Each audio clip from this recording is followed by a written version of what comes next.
രവിയുടെ ജീവിതത്തിൽ ഒരു മാറ്റം വന്ന സംഭവം എന്ന് പറഞ്ഞു കഴിഞ്ഞാൽ ക്യാമ്പസ് സ്ക്വയർ ആണ് അല്ലേ? ആർട്സ് കോളേജിലാണ് ഞാൻ, ഗവൺമെന്റ് ആർട്സ് കോളേജ് തൈക്കാട്. അവിടെ ആയിരുന്നു പ്രീ ഡിഗ്രി ഞാൻ അവിടെയാണ് ചെയ്തത്. ഞാൻ കുറച്ചെങ്കിലും പാടും, സ്കൂളിലൊക്കെ പാടുന്ന ഒരു കുട്ടിയാണെന്ന് പോലും പുറത്തൊന്നും കാണിക്കാതെ അവിടെ ഇരുന്ന് ക്ലാസ്സൊക്കെ കണ്ടിന്യൂ ചെയ്യുമ്പോഴത്തേക്ക് ഞങ്ങളുടെ തന്നെ സീനിയേഴ്സ് അവിടെ സെക്കൻഡ് ഇയർ ആയിട്ടുണ്ടായിരുന്നു.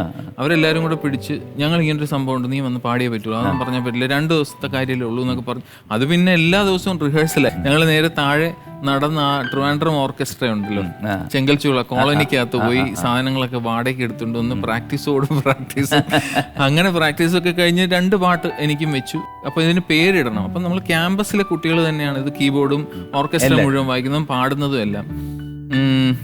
അപ്പോൾ ഞങ്ങൾ ക്യാമ്പസ് സ്ക്വയർ എന്ന് സാറ് സജസ്റ്റ് ചെയ്തു. നമ്മൾ ചർച്ച് സ്ക്വയർ ഒക്കെ കേൾക്കുന്ന പോലെ ആ സ്ക്വയർ എന്നുള്ള വാക്കെടുത്ത് ക്യാമ്പസിലെ കുട്ടികൾ. അത് ആദ്യമായിട്ട് പാടിയ പാട്ട് ഓർമ്മയുണ്ടോ?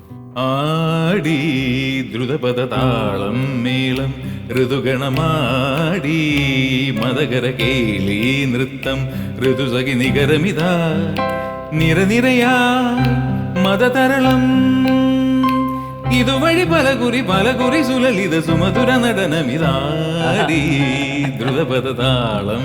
വളരെ ഈസി ആയിട്ടുള്ള പാട്ടായിരുന്നു ആദ്യമായിട്ട്. അതുവരെ കിട്ടാത്ത ഒരു എന്താ പറയുക ഇമ്പൾസസ് ഒക്കെ ഈ കുട്ടിയല്ല അന്ന് പാടിയത്, ആ കുട്ടിയല്ല അങ്ങനെ ചെറിയ മധുരങ്ങൾ അവിടെ ഇവിടെയൊക്കെ. അതാണ് ശരിക്കും പറഞ്ഞാൽ പ്രൊമോഷൻ. പാട്ട് പാടിയിട്ട് തന്നെ ബാക്കി കാര്യം, മറ്റത് എന്തായാലും പഠിക്കുമല്ലോ എന്ന് പറഞ്ഞ് അങ്ങനെ വെച്ചു. അതിനുശേഷം LLB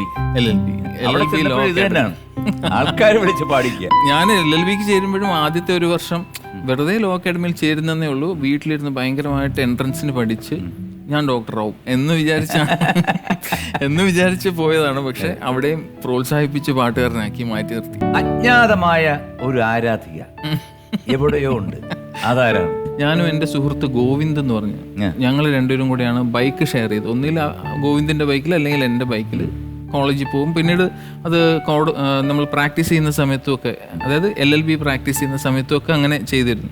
അപ്പോൾ ഞാൻ ഇവിടുന്ന് എൻ്റെ ബൈക്ക് എടുത്ത് SD റോഡ് കിങ് ആയിരുന്നു. അപ്പോൾ അതിന് മൈലേജ് കുറവാണ്. അപ്പോൾ പിന്നെ ഗോവിന്ദിൻ്റെ വീട്ടിൽ കൊണ്ടുവച്ചിട്ട് പൂട്ടി ഞങ്ങൾ ഷെയർ ചെയ്ത് മറ്റേ ബൈക്കിൽ പോകും. അപ്പോൾ എൻ്റെ ബൈക്ക് മിക്കവാറും സ്ഥിരം ഇതിൻ്റെ ഷെഡിലുണ്ടാവും. ഗോവിന്ദിൻ്റെ അമ്മ ഒരുപാട് പ്രഗത്ഭരെയൊക്കെ പഠിപ്പിച്ചിട്ടുള്ള ഒരു ഇംഗ്ലീഷ് ടീച്ചറാണ്, പ്രൊഫസറാണ്, മണിയമ്പിള്ള രാജുചേട്ടൻ. അങ്ങനെ ആ ലെവൽ മുതലേ, അതായത് കള്ളത്തരം ഇങ്ങനെ ഒറ്റ നോട്ടത്തിൽ കണ്ടാലേ മനസ്സിലാവും എന്ത് ചെയ്തിട്ടാ വരുന്നത്, നമ്മുടെ ചിരിയുടെ അർത്ഥമൊക്കെ. അപ്പം എൻ്റെ date of birth 4th February. അതൊരു ദിവസം കോളേജിൽ നിന്ന് വരുമ്പോൾ എൻ്റെ ബൈക്കിൻ്റെ പുറത്ത് സീറ്റിൽ കുറേ ഇങ്ങനെ ചെളി, ബാക്ക് സീറ്റിൽ കുറേ ചെളിയൊക്കെ ഇങ്ങനെ പൊത്തി വെച്ചിട്ട് അതിൽ നിറയെ അവിടെ എവിടെയും കിട്ടുന്ന കുറേ പൂക്കളും. അന്ന് ഈ ബൊക്കെയൊന്നും വാങ്ങിക്കുന്ന പരിപാടി ആയിട്ടില്ല. ഇതൊക്കെ കൊണ്ടിങ്ങനെ വെച്ച് പൊത്തി അത് പറന്നു പോകാതിരിക്കാൻ ചെളി വെച്ച് ഇങ്ങനെ വെച്ചിട്ട് ഒരു കവർ തൂക്കിയിട്ടിട്ടുണ്ട്. ആ കവറിലെ സാധനം ഈ അടുത്തിടയ്ക്ക് ഒരു 2-3 ആഴ്ച മുമ്പാണ് വീട്ടിൽ നിന്ന് പൊക്കിയത്. അപ്പം വീടെല്ലാം ഇങ്ങനെ അടുക്കി കൊണ്ടൊക്കെ ഇരിക്കുന്ന സമയത്ത് അമ്മ ഒരു സാധനം എടുത്ത് മേശപ്പുറത്ത് ഇങ്ങനെ വെച്ചു.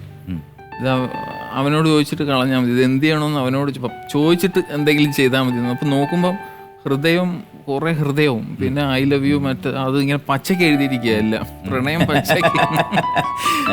പച്ചക്ക് എഴുതിയിരിക്കുക. അപ്പൊ അമ്മ പറഞ്ഞു, ഇത് എടുത്ത് ഒറ്റടിക്ക് കളയണ്ട, ചായ കുടിക്കാൻ എടുക്കാം, അല്ലെങ്കിൽ എന്ത് വേണമെന്നുള്ളത് അവൻ വരട്ടെ, അവനോട് ചോദിച്ചിട്ട് ചെയ്താൽ മതി എന്ന് പറഞ്ഞു. അങ്ങനെ ആ സാധനം കഴിഞ്ഞ് ജസ്റ്റ് മിസ്. അപ്പോഴാണ് ഈ സാധനം അത് ഞാൻ പൊതിഞ്ഞ് സൂക്ഷിച്ചൊക്കെ വെച്ചിരുന്നു. ഒരാൾ സ്നേഹത്തോടെ മേടിച്ചു തരുന്ന. അങ്ങനെയാണ് ഒരു അജ്ഞാത ആരാധിക. എനിക്കിപ്പോഴും അത് ആരാണെന്ന് അറിയണം എന്ന് ആഗ്രഹമുണ്ട്, കണ്ടെത്താൻ പറ്റിയിട്ടില്ല. പക്ഷെ അമ്മ കൃത്യമായിട്ട്, എൻ്റെ ഫ്രണ്ടിന്റെ അമ്മ കൃത്യമായിട്ട് പറഞ്ഞു, നിങ്ങൾ ആ ഹാൻഡ് റൈറ്റിംഗ് കാണിച്ചാൽ ഞാൻ പറയാം ആരാന്ന്.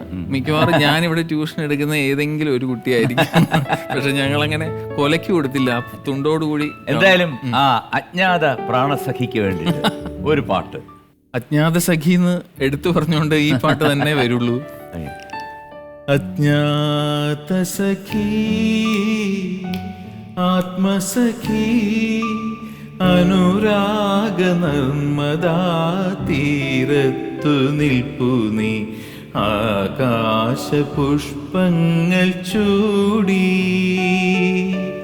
ആകാശ പുഷ്പങ്ങൾ ചൂടി. അജ്ഞാത സഖി ആത്മസഖി അനുരാഗ നർമ്മദാ തീരത്തു നിൽക്കുമീ ആകാശ പുഷ്പങ്ങൾ ചൂടി,